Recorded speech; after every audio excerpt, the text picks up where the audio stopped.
Hum, Vamos ver, o que que diz esse aqui? Olá, sou de Ilhéus, na Bahia, cristã desde berço, casada há 11 anos e alguns anos atrás eu me esfriei na fé e por não orar mais me deixei levar e caí em adultério, porque ouvia o que queria e não ouvia palavra tão boa, mas não ouvia palavras tão boas em casa. Acho que é isso que ela quis dizer. O esposo, também cristão, pegou o meu celular e viu fotos. Brigamos, mas voltamos. Não havia arrependimento, e sim um remorso. E depois caí novamente do mesmo jeito. E ele pegou novamente, mas tomei uma posição diante de Deus que nunca mais iria cair nessa prática de novo. Meu esposo me perdoou e estamos até hoje para a glória de Deus. Não sinto vontade de voltar para as práticas mundanas, mas até hoje, com a desconfiança dele, não posso nem sair na rua. E eu tenho a promessa do Senhor na minha vida. Estou praticando, fechada no mundo, estou fechada no mundo, coberto por ciúmes e desconfiança. Se passaram já 2 anos, mas ele não confia e eu me sinto presa. Por favor, me oriente, pois sinto que fui perdoada pelo meu Deus, mas não por meu esposo. Hoje temos 3 filhos, eu estou saindo da depressão sozinha e preciso de uma palavra. Obrigado. Ok. Família, me ajudem aqui agora. Eu entendi que esse problema que ela teve foi de masturbação, correto? Vocês que estão aí assistindo, pela leitura também entenderam isso? Que era problema pornográfico? Coloca aí para mim, se foi isso também que você entendeu. Eu entendi isso, né? Ela não colocou detalhes, mas ela contextualizou que se afastou de Deus, deixou de orar, e que no celular pegou algumas fotos e falou de práticas. Então, acredito que seja, né, no âmbito da pornografia, de uma masturbação, quer seja conversando com outro homem, quer seja assistindo vídeos ou somente imagens, tá? Ok. Ela se arrepende, ela volta para Deus, ela se sente perdoada por Deus, o marido agora aprende em casa, desconfia dela, ela se sente presa, desenvolveu uma depressão e está saindo sozinha dessa depressão. Vamos entender algumas coisas. Família, vocês estão aí no YouTube? Aqui no Instagram? Tem alguns aqui no Instagram. Vocês entenderam? Eu fiz uma pergunta para vocês, vocês não me responderam. Que coisa. Coloca aqui para mim, velho. Nós estamos juntos, fazendo atendimento hoje. Vocês estão aí? Não sei se vocês estão aí, talvez vocês ligaram aqui e foram fazer outra coisa. Presta atenção, vamos conversar aqui. Ah, bom, agora começaram aqui a responder. Estão aqui, então tá bom. Família, o que nós precisamos entender? Que todo pecado, toda transgressão, toda traição, ela gera uma consequência, tá? Ela gera uma consequência. Dentro de um relacionamento, dentro de um casamento, gera inclusive a perca da confiança. Só que presta atenção, às vezes nós achamos que a confiança ela é um acessório inerente ao matrimônio. Como assim, Diego? Um acessório inerente ao matrimônio? Eu explico. Nós começamos a desenvolver um pensamento de que a confiança ela precisa ser obrigatória. O outro precisa confiar em mim e ponto final. Nós somos casados, pois. Só que a confiança, ela não é uma roupa que você acorda de manhã, você vai no guarda-roupa e você escolhe, você veste. A confiança, ela vai passar por vários fatores.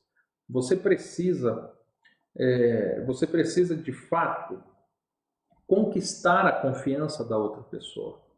E você conquista por meio de comportamentos, por meio de atitudes, por meio de palavras, por meio de experiências. Então, o que acontece? Diante de um pecado, vamos entender que para que você alcance a misericórdia de Deus, o pecado ele precisa ser confessado, arrependido e abandonado. Ok. Ao longo desse processo, você me trouxe duas situações. A primeira, em que ele pegou, né, o seu celular e descobriu, e a segunda, que ele também pegou. Ou seja, esse primeiro processo do perdão, da mudança, para se alcançar a misericórdia, ele precisa passar por uma confissão. E aparentemente não houve isso espontaneamente da sua parte. Você deixou claro aquilo que ele já tinha visto, aquilo que ele havia descoberto, você jamais iria assumir. Você está percebendo? Então, por isso que a confiança não foi reconstruída. Além disso, quando nós falamos em confessar, não diz respeito única e exclusivamente a você contar o que aconteceu, mas também você contar o porquê aconteceu. O que você sentiu quando isso aconteceu? Poxa, se havia busca por pornografias, por masturbação e tudo, o que levava você a isso? Era uma carência? Era uma baixa autoestima? Era talvez não se sentir desejada por ele? Era um distúrbio hormonal? Era talvez um estímulo de uma amiga, de um amigo? Foi proveniente a algo que você assistiu, que te estimulou? O que provocou isso? Porque agora, quando você vai confessar, você vai abrir para a pessoa aquilo que você sente. São verdades que os fatos não mostram. O simples fato que ele viu é você fazendo algo impróprio por meio do celular. Esses são os fatos que ele viu. Agora, quando nós falamos em confessar, é você ir além dos fatos. É você realmente escancarar. Falar assim, olha, eu percebo que eu fiz isso foi por curiosidade, ou talvez porque não me sinto realizada sexualmente, ou porque foi um distúrbio, ou foi uma questão de momento, enfim, você percebe? Então a confissão ela vai trabalhar fatores que são extra-fatos. Então você vai muito além daquilo que ele descobriu. E aí isso precisa ser espontaneamente. Então a confissão ela precisa ocorrer. Ah, Diego, mas nós já superamos isso. Espera aí, se ele não perdoou, se ele desconfia de você e tem um pé atrás, então não superaram isso. O problema ainda existe. Talvez você ainda não teve essa conversa com ele e essa confissão toda, percebe? Segunda coisa, quando nós falamos em confessar, arrepender, né, e abandonar, o arrependimento consiste no pedido de perdão. O pedido de perdão consiste em você reconhecer a sua culpa e, em muitos dos casos, você fazer uma reparação do dano causado. Como é que funciona isso? A Bíblia traz, por exemplo, lá em Levíticos, algumas leis que Deus instituiu à nação de Israel, que quando, por exemplo, alguém fosse lá e matasse um gado de uma pessoa, ela pediria perdão, mas ela também iria reparar o dano e ela iria dar um gado àquela outra pessoa. Ou seja, porque a pessoa tomou esse baque. Dentro dos relacionamentos é a mesma coisa. Se você se arrependeu de algo e você está pedindo perdão e isso gerou algum dano a essa pessoa, esse dano precisa ser reparado. Então, o seu comportamento, a partir do momento em que você pede perdão, precisa gerar uma reparação do dano causado. E como que você faz uma reparação do dano? Se porventura ele sente desconfiança na questão do seu celular, algo desse tipo, poxa, você vai deixar o seu celular acessível a qualquer momento, não vai ter senha, não vai ter aplicativos esquisitos, sabe? Ou seja, se antes você tinha uma privacidade e nessa sua privacidade gerou-se um dano, bem, pelo menos por um determinado tempo você vai ter que abrir mão da sua privacidade para gerar uma compensação a ele, para ele ver que realmente você está arrependido e que você quer reparar esse dano. Você está percebendo? Então, detalhes que antes você mantinha para si, situações que antes você se portava talvez com orgulho, com soberba. Quando a gente agora fala de reparação, você precisa se despir disso. Você está percebendo? Se porventura, você não falou aqui no e-mail, mas se porventura ele fica constantemente jogando na sua cara, falando assim, pois é, não posso deixar você sozinho, porque você faz isso. Espera aí, existe uma reparação a ser feita. Então você não vai discutir, você não vai teimar, você vai enfatizar o pedido de perdão e pronto, porque precisa haver essa reparação. É um processo natural, quer seja para homem, quer seja para mulher, quer seja entre amigos, entre marido, mulher, pai, filho, não importa. Precisa haver esse processo de reparação. Tem muitas pessoas que erram e falam assim, eu já pedi perdão já, quer mais o quê? Você quer que eu me humilhe? Você quer que agora eu me transforme? Ei, pera lá. A soberba não combina com perdão. A arrogância não combina com perdão. A humildade, a humilhação, a reparação, isso combina com perdão. Então, se você está buscando conquistar o perdão do seu marido, para que toda essa situação seja corrigida, então, pera lá. Não haja com soberba, não haja com ignorância, tá bom? Busque uma reparação disso. E, por fim, quando o princípio do perdão ele trabalha com a confissão, arrependimento e abandono do pecado, agora os seus comportamentos precisam mudar em relação a isso. Você quer ver uma situação interessante? Por exemplo, o seu marido pegou você com essas práticas, né? Então, todos os recursos de entretenimento audiovisual pode se tornar um potencial gatilho para você. Se você pegar o celular, ir para o banheiro e ficar lá 3 horas, ele vai olhar e falar, poxa, ela está fazendo o que não deve. Se você ficar assistindo filmes à noite, depois que ele vai dormir, lá na sala, na televisão, bem, isso pode se tornar um gatilho para você. Você quer abandonar esse pecado? Você não quer mais esse estímulo? Poxa, e tem ainda um processo de perdão sendo construído no seu marido? Então comece a cortar isso, sabe? Abra mão do seu celular. Simples, sabe? Abra mão.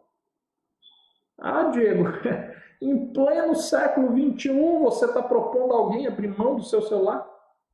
Sim, estou. Em prol do seu casamento. Se você tem problemas com o celular, e se o celular for a causa de uma crise, abra mão.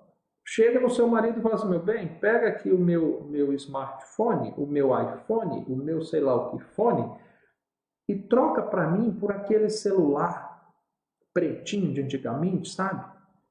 Que só liga, manda SMS e tem um joguinho da cobrinha. Sabe? Consiga um daquele para mim e tá ótimo. Para a gente conversar quando você sair, quiser falar comigo e tal. Ou se você fica só em casa, põe um aparelho, um telefone fixo. Mostre para ele que você teve um problema com aquilo e que você não quer mais ter problema com aquilo. Diego, mas na minha casa ainda tem essa questão de filmes e tudo. Ei, para com isso. Mostre para ele, deixe ele olhar para você e enxergar que de fato você abomina o que você fez. E que você se arrepende. E você não quer mais nem chegar perto disso novamente.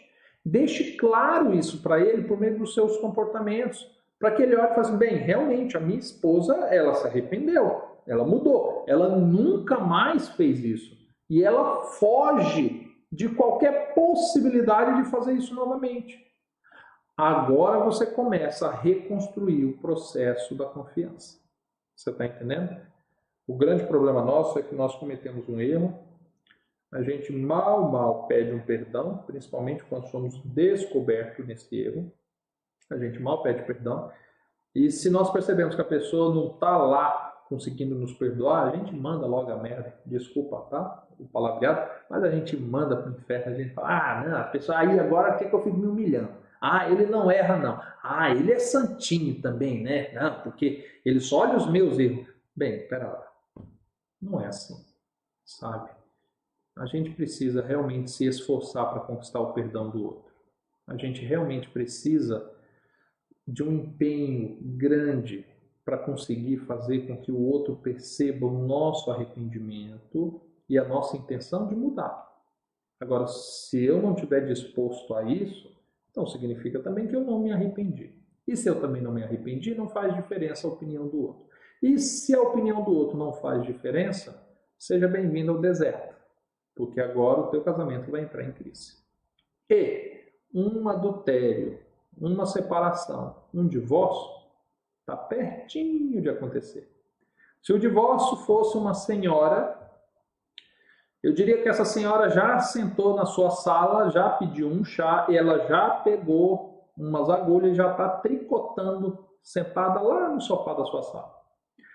Para ela tirar um cochilo e ficar pela sua casa, ó, tá facinho, sabe? Então, presta atenção, observe muito bem essas dicas que eu te dei para que você de fato consiga processar esse pedido de perdão, tá bom? E essa mudança de comportamento. Dito isso, eu vejo que não há muita coisa o que ser feito. Você me identificou um problema e agora nós vamos resolver esse problema para conseguir resolver essas consequências, tá bom? E que Deus te abençoe. Família, estamos aqui.